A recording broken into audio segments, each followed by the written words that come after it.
दोस्तों, कहानी की शुरुआत में हमें एक बहुत ही अंधेरा जंगल दिखाया जाता है जहां एक बच्चा किसी से डर कर भाग रहा था या फिर हो सकता है किसी से बचकर भाग रहा था। जिसके बाद ये सीन यहीं से शिफ्ट होता है और इसी जंगल से गुजरते हुए एक रेड बस को दिखाया जाता है जो सड़क से होता हुआ अपने डेस्टिनेशन तक जा रहा होता है। थोड़ी दूर आगे जाने पर एक पेड़ गिरने की वजह से इस बस की रास्ता ब्लॉक हो जाता है, इसलिए इस बस ने एक दूसरा रूट पकड़ लेता है, ये जाने बगैर कि उधर खतरा भी हो सकता है। वहाँ पर हम कुछ स्केलेटन भी देखते हैं। आगे जाने पर सारे पेड़ कट के खत्म हो चुके थे। अचानक से वहाँ पर इनके बस के सामने धुंधलापन होने लगती है और इनके बस को घेर लेती है। बस में बैठे हुए बच्चे भी डर कर बाहर की तरफ देखने लगते हैं क्योंकि एकदम से ड्राइवर को बस रोकनी पड़ जाती है। उसने नीचे उतर कर देखा तो सामने एक मरा हुआ हिरण था जिसे वो उसे ठिकाने लगा देते हैं। ड्राइवर जैसे ही पीछे मुड़कर देखता है तो एकदम से शॉक रह जाता है और जब वो बस में दोबारा चढ़ा तो पता चलता है कि उसके पीछे से कोई आदमी भी चढ़ता है जिसने बस ड्राइवर को गन पॉइंट पर लिया हुआ था। वो सभी बच्चों को धमकी देकर अपने सीट पर आराम से बैठने को कहता है। सभी बच्चे उसकी बात मान जाते हैं और बस में आराम से बैठ जाते हैं। इसी बस में बैठे हुए एक बच्चे को याद आता है कि उसने न्यूज में इस आदमी के बारे में पढ़ा था। वो एक सीरियल किलर था और ये कुछ ही दिन पहले जेल से भागा था। और यही नहीं बल्कि डरा देने वाली बात तो ये थी कि ये आदमी सिर्फ टीनेजर को ही मारा करता था, या यह कह सकते हैं कि वो एक साइकोपैथ है। इस आदमी के कहने पर सभी लोग अपने फोन को विंडो से बाहर फेंक देते हैं और ड्राइवर अपनी बस चलाता रहा। और चलते हुए ड्राइवर ने एक और साइन बोर्ड मिस कर देता है जिस पर लिखा हुआ था कि वे एक मिलिट्री के खाली जोन की तरफ बढ़ रहे हैं, यानी एक ऐसा एरिया जहां सालों पहले रिसर्च की गई थी लेकिन अब वहां पर कोई इंसान नहीं रहता है। अब इनकी बस एक टनल से होता हुआ जाने लगता है जिस टनल में लाइट्स भी जल रही थी, लेकिन कुछ दूर जाने के बाद उनका बस एकदम से रुक जाती है। तब इन्हें पता चलता है कि बस की इंजन खराब हो गया है, लेकिन साइकोपैथ को लगता है कि ड्राइवर उससे चालाकी कर रहा है, इसलिए उसने एक बच्ची को गन पॉइंट पर ले लेता है और ड्राइवर से कहता है कि चलो उतारो नीचे और इस बस को मेरे सामने ठीक करो, और कोई भी चालाकी करने की कोशिश की तो मैं इस बच्चे को मार डालूंगा। इसी दौरान इस टनल की लाइट भी चली जाती है जिससे ये सभी घबरा जाते हैं। इस अंधेरी टनल में इन्हें एक खौफनाक आवाजें सुनाई देने लगती हैं। किलर ने ड्राइवर को इशारा करता है कि जाओ जाकर देखो कि आखिर क्या है। तब वो अपनी टॉर्च को लेकर आगे बढ़ने लगता है। जैसे जैसे वो अंधेरे की तरफ बढ़ता रहा तभी उसे एक साया नजर आती है। करीब जाकर देखने पर उसे पता चलता है कि वो तो एक भयानक दिखने वाला मॉन्स्टर था।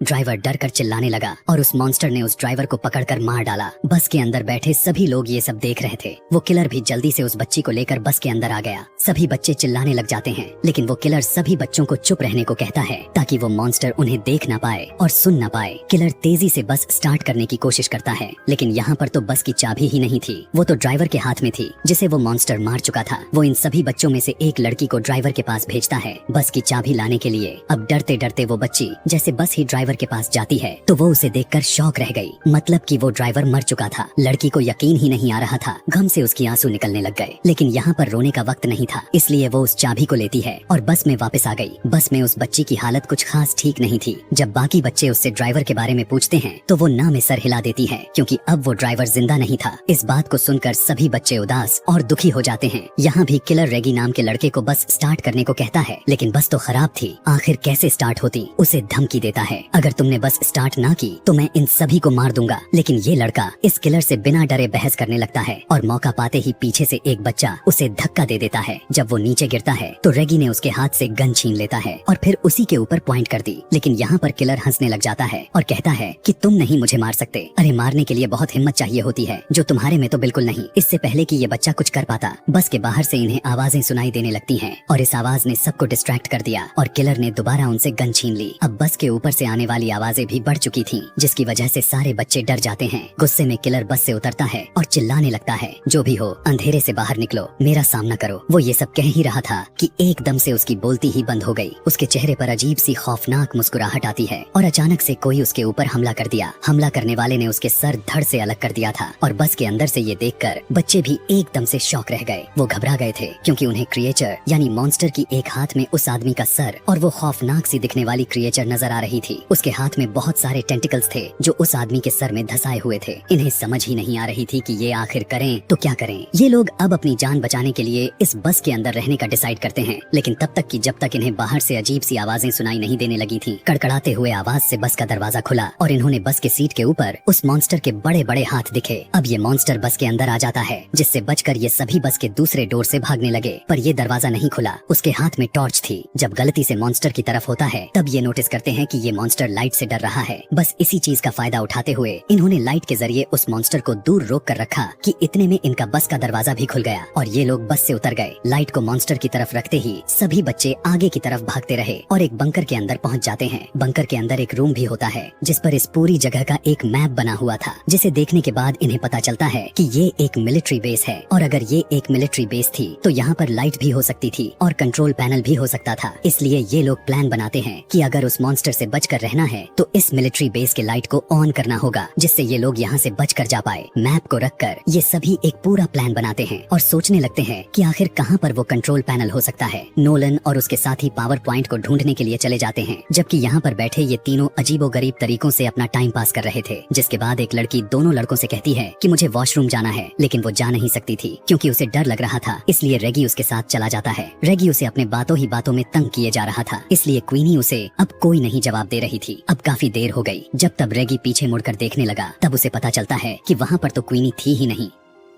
जिसके बाद तो उसके होश ही उड़ गए। जोर जोर से चिल्लाते हुए वो क्वीनी को यहाँ वहाँ ढूंढने लगा तो उसके दूसरे दोस्त को भी पता चल गई कि क्वीनी गायब है। इसलिए एक दूसरे एरिया में क्वीनी को ढूंढने लगे और आखिर एक ऐसी जगह पहुँचे जहाँ इन्हें क्वीनी दिख गई। लेकिन उस समय क्वीनी के ऊपर एक मॉन्स्टर था, एक भयानक मॉन्स्टर जो क्वीनी को खाने ही वाला था। क्वीनी की हालत उस मॉन्स्टर को देखकर खराब हो गई थी, पर रेगी उस मॉन्स्टर को फायर दिखाकर उसे डिस्ट्रैक्ट करता है, जबकि उसका दूसरा दोस्त क्वीनी को निकालने में कामयाब हो गया। क्वीनी और उसका दोस्त दोनों तेजी से उस मॉन्स्टर से बचकर भागने लग जाते हैं, ये सोचे बगैर कि रेगी उसके पीछे है कि नहीं। असल में रेगी के हाथ से उस मशाल को नीचे गिरा दी थी और वो नीचे पानी में गिरकर बुझ गई और अब वो मॉन्स्टर बस उसके ऊपर हमला करने ही वाला था। उसके मुंह से अजीब सी चीजें निकलकर रेगी के मुंह पर गिर जाते हैं और ये खून था। क्वीनी और उसके दोस्त जब आकर रेगी को देखें तो उनके तो होश ही उड़ गए। ये लोग तो अब तक कुछ कर भी नहीं सकते थे और इससे पहले ये मॉन्स्टर रेगी को खा जाता। एकदम से यहाँ पर लाइट आ जाती है, जिसकी वजह से मॉन्स्टर डर कर रेगी को छोड़कर वहाँ से चला जाता है और ये लोग समझ जाते हैं कि इनके दोस्तों को वो पावर हाउस मिल ही गया। यहाँ पर नोलन और उसके साथी जिन्होंने इस लाइट को ऑन किया था, उन्हें यहाँ पर पास में ही एक कमरा मिला, जिस कमरे में एक डेड बॉडी पड़ी हुई थी और साथ ही बहुत सारी पिक्चर और नोट्स भी मौजूद थे। इस नोट्स में सिर्फ इसी क्रिएचर के बारे में नोट्स थी। ऐसा लग रहा था कि जैसे किसी ने इस क्रिएचर के ऊपर बहुत रिसर्च की है और फिर जैसे वो इस क्रिएचर को मारने में कामयाब नहीं हो पाया। लेकिन यहाँ पर इनका पॉइंट ये नहीं था, इनका पॉइंट तो ये था कि जल्दी से किसी भी तरह करके ये सभी यहाँ से निकल जाएं। इसलिए जब ये आगे की तरफ जाते हैं तभी इन्हें दूर से एक अजीब सा शैडो दिखाई देता है, जो दोनों डर गए और इन्होंने सांस तक रोक लिया क्योंकि ये मॉन्स्टर भी हो सकता था। पर उन्हें पता चलता है कि ये कोई मॉन्स्टर नहीं बल्कि इन्हीं के तीनों साथी थे, जिनको देखकर ये तीनों खुश हो गए और उनके पास चले गए। ये खुशी कुछ ही पल के लिए थी क्योंकि उन्होंने क्वीनी के गर्दन पर एक निशान देखा, जो जख्म था, बहुत ही काफी बुरी जख्म जिसके अंदर से खून निकल रहा था। सभी लोग सोचने लग जाते हैं कि क्वीनी तो अब उस मॉन्स्टर से इन्फेक्टेड हो चुकी है। इसलिए कुछ लोग इसमें से कहते हैं कि शायद हमें क्वीनी को साथ में नहीं रखनी चाहिए, लेकिन ये लोग ऐसा नहीं करते। ये क्वीनी को साथ में ही रखते हैं। उसके साथ आखिर क्या होने वाला है, इसकी इन्फॉर्मेशन लेने के लिए ये सभी लोग दोबारा उसी कमरे में जाते हैं जहाँ पहले उन्हें बहुत सारी नोट्स मिले थे उस मॉन्स्टर के बारे में। वहाँ पर पड़े हुए बहुत सी नोट्स में से वो एक नोटबुक उठाते हैं और उसे पढ़ना शुरू कर देते हैं। ये एक लड़के की कहानी थी जिसे अपनी बहन के साथ नई नई चीजों को एक्सप्लोर करना बहुत अच्छा लगता था और इसी तरह से ये लोग एक्सप्लोर करते करते एक दिन ये लोग इस मिलिट्री बेस तक आ गए। वो लड़का जिसने इस कहानी को लिखी थी वो मैप को गौर से देखता रहा और वो पीछे ही रह गया, जबकि उसकी बहन आगे की तरफ बढ़ती रही और एकदम से वो कुछ देखकर शॉक हो गई, जैसे उसे अंदर से कुछ अजीब चीज नजर आई हो। पीछे जो उसका भाई था वो जैसे ही उसकी तरफ देखता है तो अब बहुत देर हो चुकी थी। टनल के अंदर से चीखने चिल्लाने की आवाजें आ रही थी, इसलिए वो खुद डर गया और अपनी बहन को बचाने की बजाय वो जंगल की तरफ भागने लगा ताकि वो अपनी जान बचाकर यहाँ से निकल सके। ये वही सीन होता है जो हमने मूवी के शुरुआत में देखा था। इस टाइम ये बच्चा तो यहाँ से चला गया, लेकिन उसके दिमाग में ये इंसिडेंट रह गया था। उसके दिल में ये बात रह गई थी कि उसकी लापरवाही की वजह से उसकी बहन मारी गई और अब वो इस चीज से बदला लेना चाहता था जिस चीज ने उसकी बहन को मारा था। सालों गुजरने के बाद भी उसने कुछ भी नहीं कर पाया। उसने इस मॉन्स्टर के ऊपर रिसर्च की, उसके बारे में एक एक चीज पता किया और फिर उसने प्लान किया कि वो इस मॉन्स्टर को कैसे मार सकता है। उसने मॉन्स्टर को मारने के लिए एक मशीन तक बना दिया था, लेकिन इससे पहले कि वो मॉन्स्टर को मार पाता, वो मॉन्स्टर उसकी यहाँ होने के बारे में पता कर लिया था और उसे ही मार डाला। उसके बनाए हुए नोट से